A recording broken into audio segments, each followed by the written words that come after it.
President Biden says that inflation notwithstanding, the economy is doing great. And you should probably thank him for doing such a bang-up job. Just don't, look at your grocery receipt. Meanwhile, the vice president showed up at a DC Pride event where she got chummy with a grown man in drag and tossed out some more word salad to a bunch of weirdos in body paint and bondage gear. Welcome to the Biden administration, y'all, where the pronouns are made up and your bills don't matter.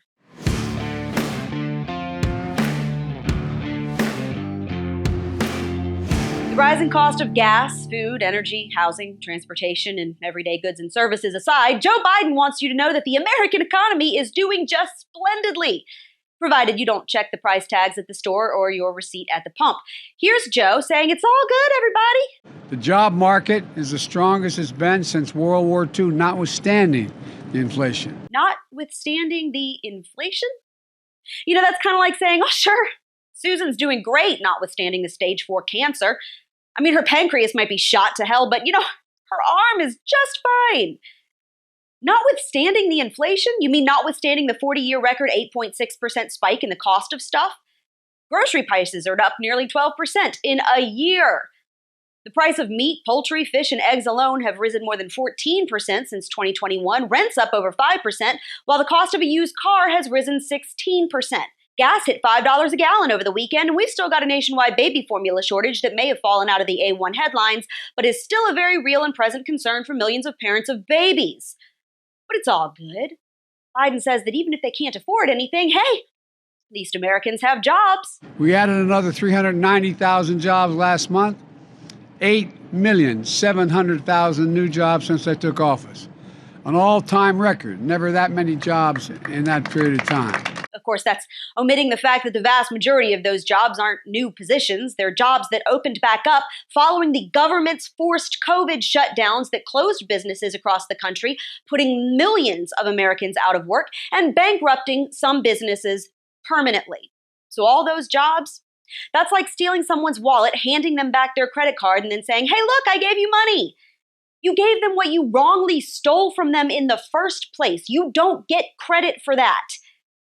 Of course, Biden's self-laudatory pat on the back also ignores polls that have repeatedly shown Americans are increasingly unhappy with his handling of the economy. I want you to look. These numbers kind of differ. They range from the low 30s to the low 40s. Low 40s is not good either. But what's key is the lowest are tied for the low for the pollster. Lowest tier, lowest tier. This is 1 point off the lowest tier. And when you have 3 or 4 pollsters showing the lowest numbers for the President of the United States, that is indicative of a president who's in a lot of trouble, at least to where he has standed historically. And say that they feel less financially stable than they did a year ago. How does President Biden, compare to former President Trump in this stage of the presidency? There was always that thing, Donald Trump has the lowest approval rating at this point in his presidency. We did it over and over and over and over again.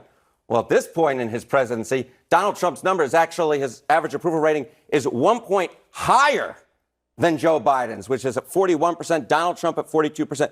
A first-term president at this point in his presidency, this is the lowest.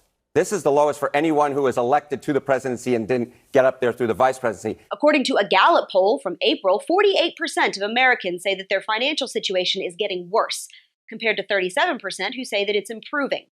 Another survey found that Americans are more likely today than they were a year ago to report being very or moderately worried about their finances, with 40% saying that they are most concerned about being able to pay their monthly bills. But all that notwithstanding, everything's going just great. So great, in fact, that instead of dealing with all of this garbage, the administration is sending Kamala McCackles here to the DC Pride Fest to hug it out with men dressed in women's lingerie and offer profound statements like this. And we celebrate each other every day. We celebrate the progress we have made, and we celebrate the fact that we are in this to stand for what we stand for and fight for what we stand for.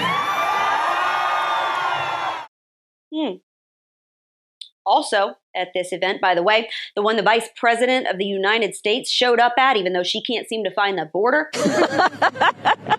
Yeah. Also there was a bare-breasted man, woman, thing, twerking in front of a cop, and also men dressed as dogs being walked on leashes by other men. We're in a great place, y'all.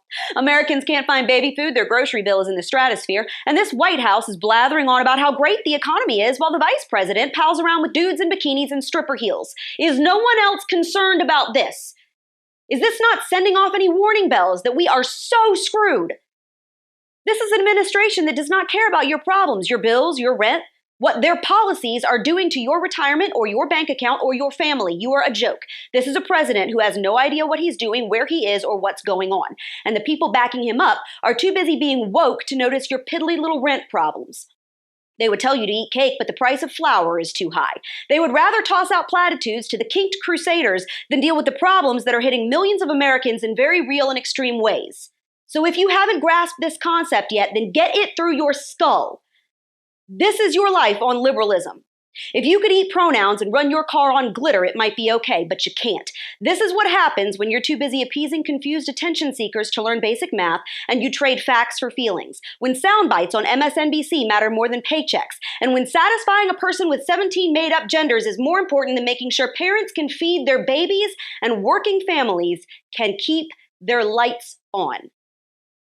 But hey, no mean tweets, right? And that's your Reality Check, America. Make sure you subscribe to our YouTube and Rumble pages, like us on Facebook and Twitter, and stay sane out there.